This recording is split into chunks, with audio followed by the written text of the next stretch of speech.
Thank you very much, Your Excellency Rigathi Gachagua, Deputy President of the Republic of Kenya. My colleagues from the Cabinet, Attorney General Justin Muturi, and my sister, Cabinet Secretary Rebecca Miano, and all the senior officers present here from all ranks, PSs, Inspector General of Police, the DIGs, RCs, county commissioners, and the rest of the senior officers present here. Your Excellency, sir, mine is to communicate the decision of the government of Kenya to notify the people of Kenya of government action aimed at eradicating illicit brews, drugs, and substance abuse in the country. His Excellency Dr. William Ruto, the President, among other things, was elected on the premise of restoring the dignity to the people of Kenya, especially those at the bottom of the socio-economic pyramid. To do so, the President identified key areas that require radical legal, policy, administrative, and operational reforms. Illicit brews, drugs, and substance abuse, majorly among teenagers, the youth, and even the elderly, are not only a grave social concern, but is now an existential threat to the well-being and sustainable future of our country. These brews, drugs, and substances are directly and negatively impacting on economic growth and development, ruining lives and livelihoods, occasioning family disintegration, facilitating crime, and the spread of disease, including HIV and AIDS, and indeed, fellow Kenyans,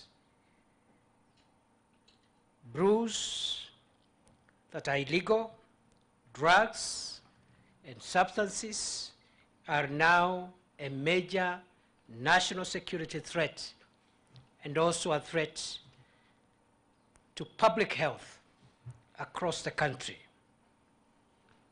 Every household in Kenya today hosts and can relate to incidences of alcohol and drug abuse. No family has been spared. If your family has been spared, your neighbor's family has not been spared. It is on this basis that the President assigned the Deputy President, His Excellency Rigathi Gachagua, the role of leading the war on illicit brews, drugs, and substance abuse. Strategic consultative regional meetings bringing together senior security officers, national government administration officers, members of parliament and county assemblies, lead ministries and agencies, religious groups, opinion leaders, and the community have been held in Mount Kenya region, Lower Eastern region, Rift Valley, and Coast region. Key regulators within the pharmaceutical and veterinary fields have been activated to similarly moderate the illegal and irregular use of regulated prescription drugs that have now begun to find their way among youth in Mombasa and Northeastern, and are now a leading cause of substance abuse. And this demonstrates that the problem is now essentially a national problem. No region, no part of the country is free. From these consultations, gaps have been identified and progress is now being made on the legislative, administrative, institutional, and enforcement fronts. 11 counties are at different stages of developing model alcoholic drinks control laws, with Nyandarua County having led the pace in securing full enactment of a now enhanced licensing and enforcement framework. Law enforcement officials found complicit in the manufacture and trade of illicit alcohol and substances have been severely disciplined already. The screening, rehabilitation, and reintegration of victims of alcohol and drug abuse has also been enhanced. But there have been some drawbacks. Last month, the country lost more than 20 lives in one village in Kirinyaga County to poison packaged as alcohol by the merchants of death. This, fellow Kenyans, is unacceptable. This trajectory must be contained before it escalates into a national disaster. For this reason, the government of Kenya has today, under the direction of His Excellency the President, convened all regional and county national government administration officers and security teams, including county police commanders from the Kenya Police Service, the Administration Police Service, and the Directorate of Criminal Investigations, backed by relevant sector regulators. The consultations have not only identified the internal failures and fractured approaches that have facilitated these vices, but similarly reiterated the critical role that the national administration and security architecture will now be required to play in the restoration of the dignity and utility to a generation that would otherwise be lost. As previously indicated, the trade, consumption, and abuse of illicit alcohol, narcotic drugs, and psychotropic substances now ranks as one of the 5 key national security threats that include terrorism, banditry and livestock rustling, cultural, religious, and political extremism, and climate change. And therefore, this war that we announce commencing today is a war about the future of Kenya. This war that we launch here today is about the viability and sustainability of our republic. We have therefore the duty to communicate to all members of the public that the war that we launch today is not just a time-bound operation, it's a perpetual war which will continue as long as Kenya exists, or as long as the problem exists, whichever comes earlier. Therefore, where we have placed terrorists who plot to harm our country, the organized criminals terrorizing parts of our country, pretending to be cattle thieves, where we have placed religious, cultural, and political extremists who have hurt the country so badly in the past, including the recent event in Shakahola. This is the same place we have placed all those in Kenya who are engaged in one way or the other in the manufacture, distribution, sale, and I dare say even consumption of illicit drugs, narcotics, psychotropic substances, and illicit liquor. And since this is about the future of the country, this is squarely a national security matter.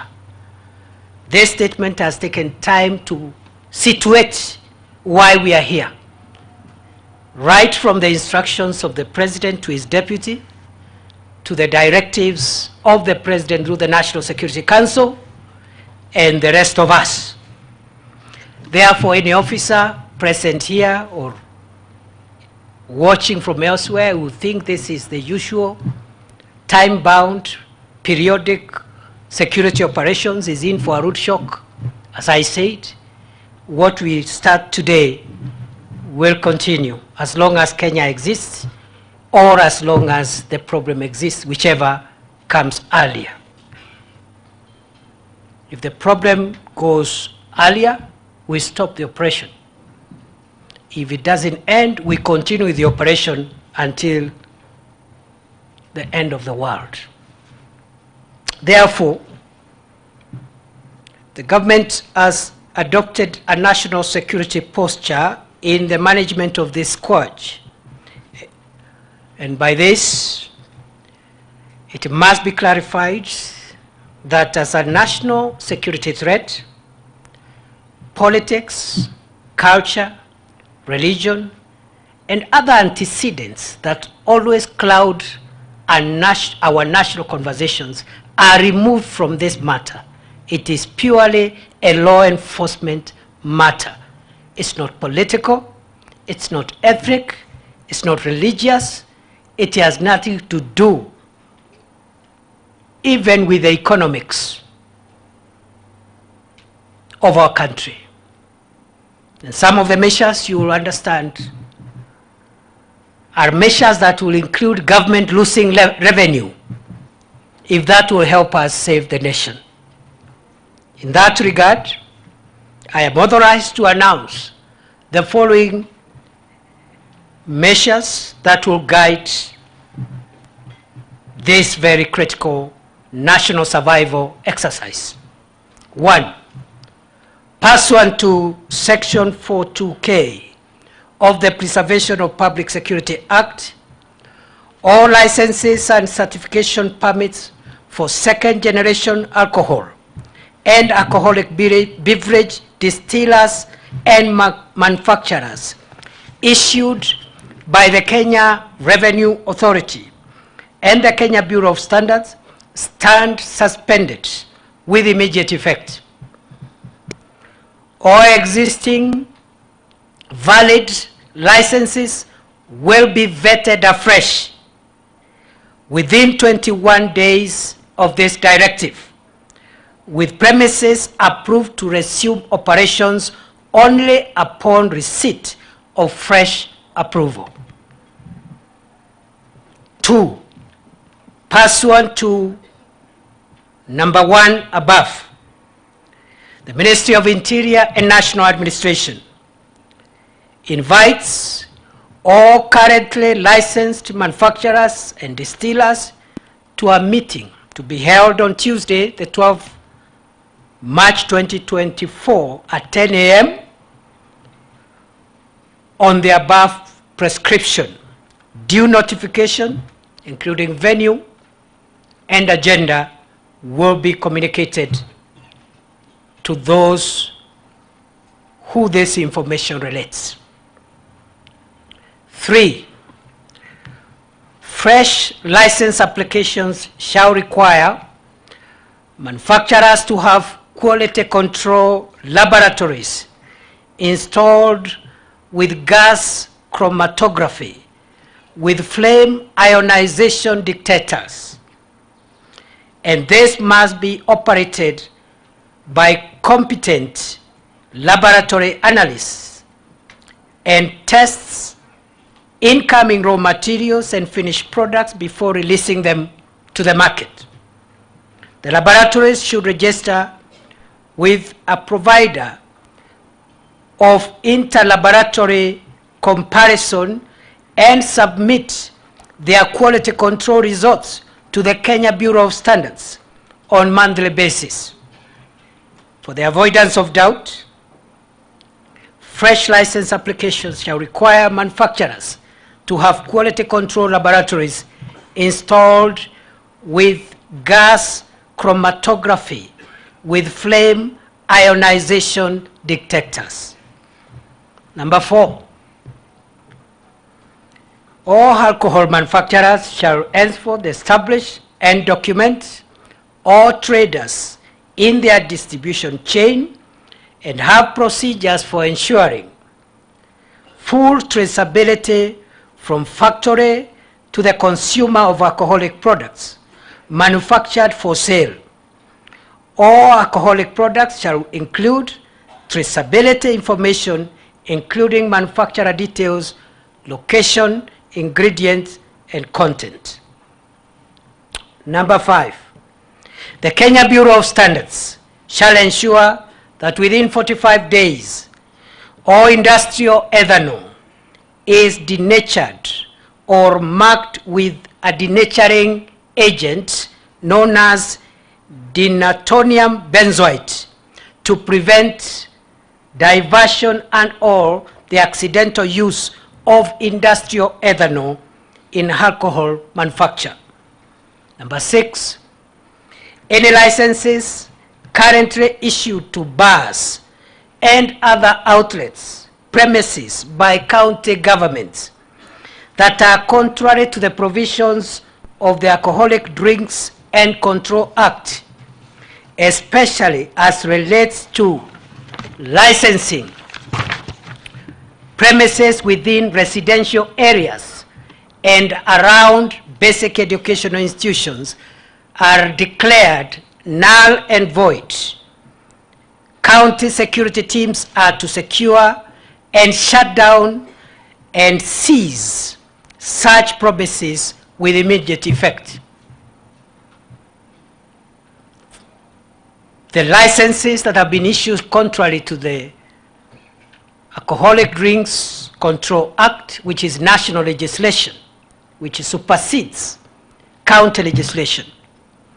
Licensing of bars which are in residential areas, licensing of bars next to educational institutions,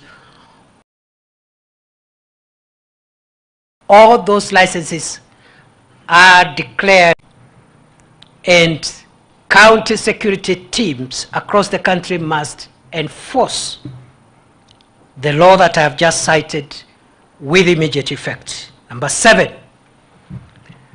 no bars or alcoholic outlets shall be allowed to operate beyond the stipulated operation hours as provided for in Article 34 of the Alcoholic Drinks Control Act, failure to which the operator shall be fined or imprisoned as provided by law, and all the drinks and related accessories in the premises will be forfeited with accompanying licenses being revoked. I also need to clarify that the government has also engaged with the Director of Public Prosecutions and also other stakeholders, including the judiciary, all stakeholders in the administration of justice. And one of the results of that engagement is that the Director of Public Prosecutions has assured the country that its office will be going for auxiliary orders against those who perpetuate the vice of either manufacture, transportation, distribution, sale of alcohol. And those auxiliary orders, which are already provided in law, include forfeiture of any motor vehicle that is transporting narcotics or other illicit substances, that those vehicles be forfeited to the state, and also forfeiture of premises that are used to store merchandise, which falls in the category of our discussion this morning. And number 7,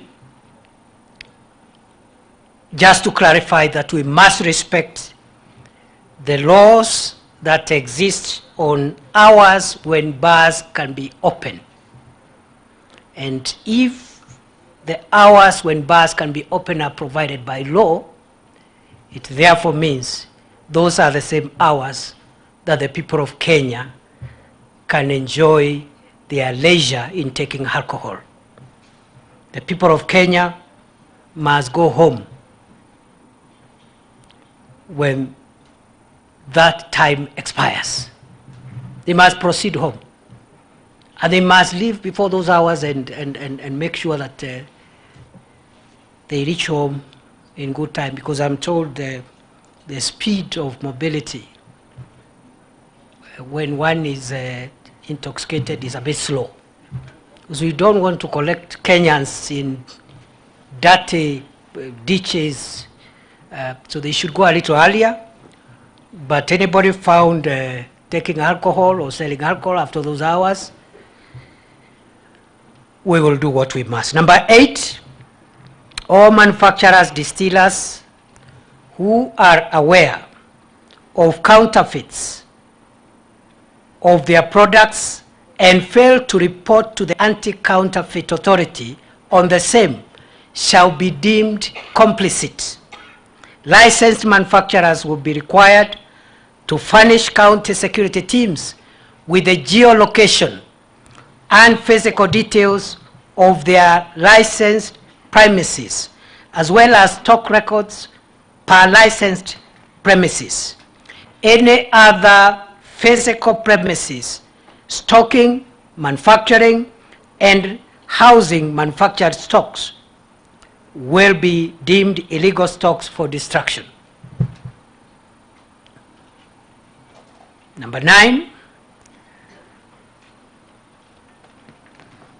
Section 17A of the Narcotic Drugs and Psychotropic Substance stipulates that a law enforcement officer or public officer who aids and abets any offense under the Act, including concealing the commission of any offense and collusion, shall be liable to punishment.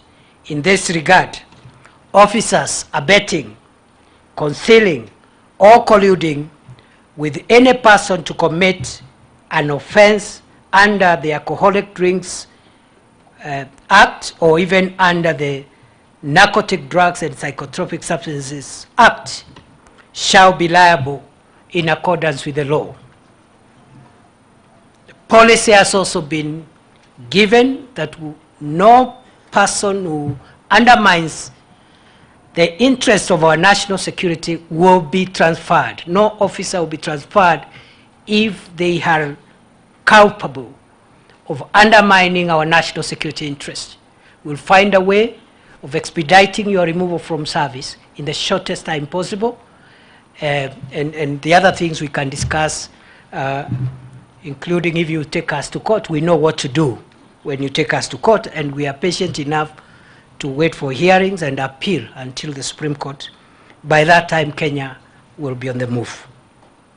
Further, number 10, and in line with the Public Ethics Act, all public officers in the enforcement and compliance chain, namely the Kenya Revenue Authority, the Kenya Bureau of Standards, and the Anti-Counterfeit Authority, Public Health, NACADA, Ngao, National Police Service, and everybody else shall not own and operate a bar directly or through a proxy. All public officers currently operating such premises are required to shut them down or resign from the service with immediate effect. Cross-referencing of the Public Service with the Public Service Commission, National Police Service Commission, and distinct agency staff records shall be undertaken to ensure compliance thereof. Number 11, all landlords or premises owners shall be deemed aiders and abettors thereof and be liable for renting out space for establishment of bars, wines and spirits outlets in prohibited areas pursuant to Section 20C of the Penal Code, Cap 63 of the laws of Kenya. 12, all chemists and agrovets must submit their licenses to the Pharmacy and Poisons Board and the Veterinary Medicine Directorate for verification within 30 days from today, failure to which they shall be deemed unlicensed for closure. All licensed and non-compliant drug manufacturers, agrovets, and chemists are to be shut down with immediate effect. The list of currently approved and licensed establishments have been shared with county security teams for reference. 13, all licensed pharmacists and veterinary doctors dispensing prescription drugs without prescription shall be deregistered. All licensed chemists or pharmacists and agrovets, when issuing prescription drugs, shall mandatorily issue a certification of the issuing chemist or agrovet, name and license number of the issuing officer for purposes of tracing or traceability. 14, all vehicles, buildings used in storage, manufacturing, trafficking in illegal drugs, illicit brews, and alcohol shall, pursuant to Section 74 of the Narcotic Drugs and Psychotropic Substances Control Act, be seized and deemed to be government property. 15, the Ministry of Interior and National Administration and the Ministry of Health shall put in place measures for branding and color specification of all alcoholic and tobacco distribution vehicles. Further, such products are to be transported between the hours of 6 a.m. and 6 p.m. only. The guidelines to be issued within 14 days from this directive, with manufacturers expected to secure full implementation within 45 days. 16, a multi-stakeholder approach has been instituted to strengthen surveillance, enforcement, and compliance at all levels, led by the national government administrative officers who are the chairpersons of the security and intelligence committees in their various jurisdictions. 17, surveillance at the border points will be undertaken through a multi-agency framework with key actors including the Kenya Bureau of Standards, Immigration, the Kenya Revenue Authority, the National Police Service, and the Anti-Counterfeit Agency.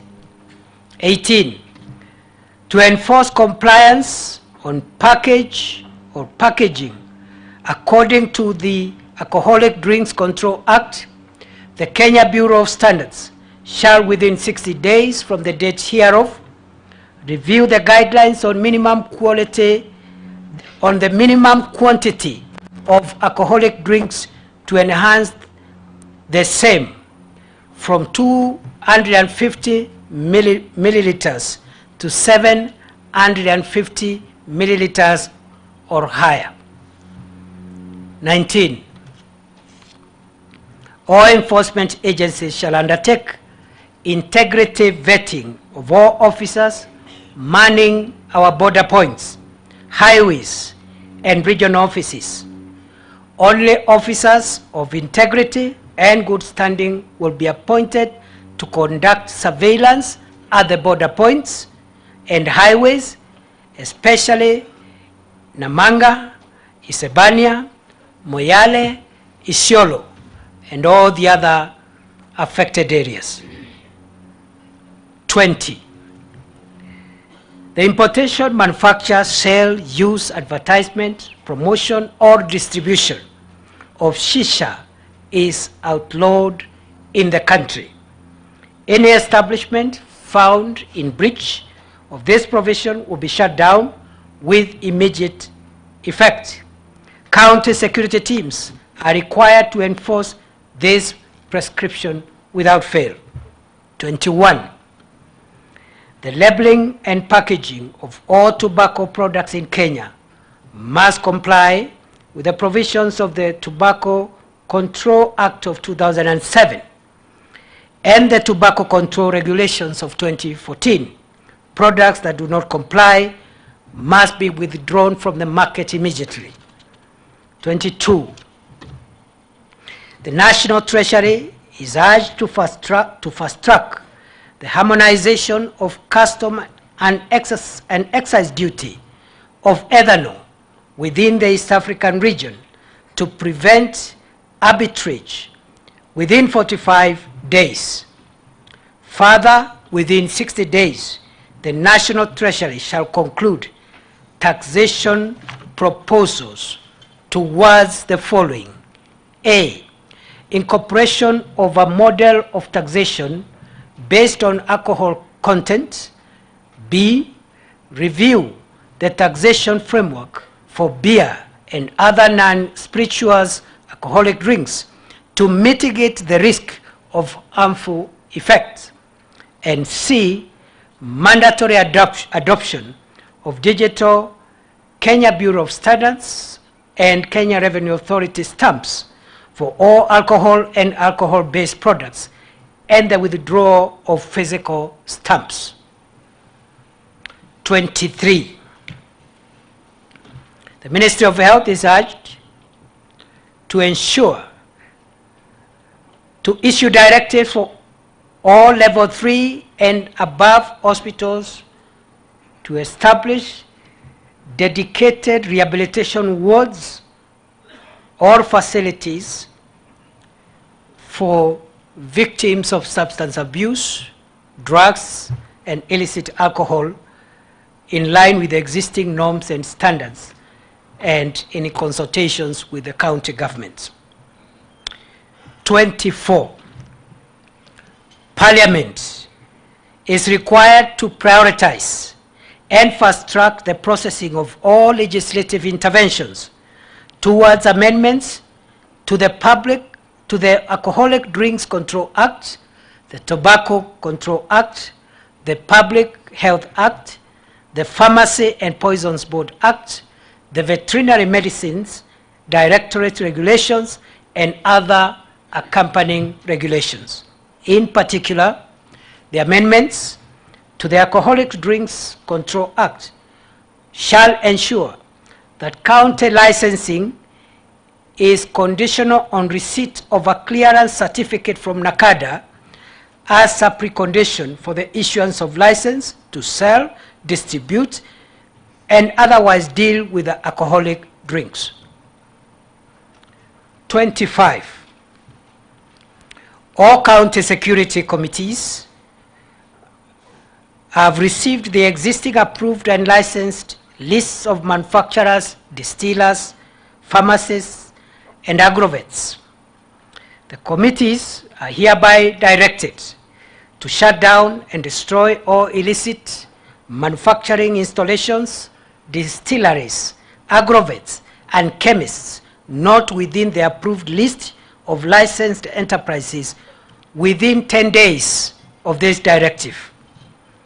County Security Committee members will be held personally liable and subject to disciplinary action where an unlicensed manufacturing installation, distillery, agrovet, or chemist is found operating in their respective jurisdiction. Community and neighborhood committees and members of the public are required to support this initiative through the designated toll-free line 1192. I repeat, community and neighborhood committees and members of the public are invited and even required to support this initiative through the designated toll-free line 1192. Since this is a national security threat, the obligation of individual citizens to support this cause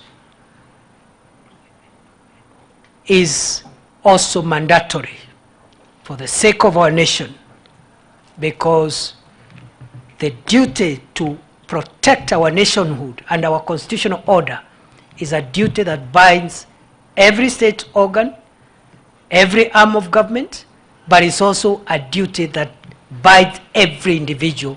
We must protect our nation together.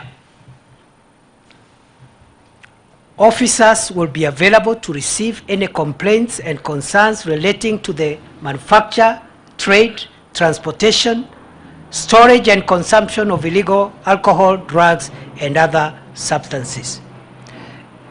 In conclusion, fellow Kenyans, the government appreciates the political leadership in Parliament, both houses, the National Assembly and Senate, and our 47 county assemblies within the Republic, county governors, leaders, and other leaders for their support in this war.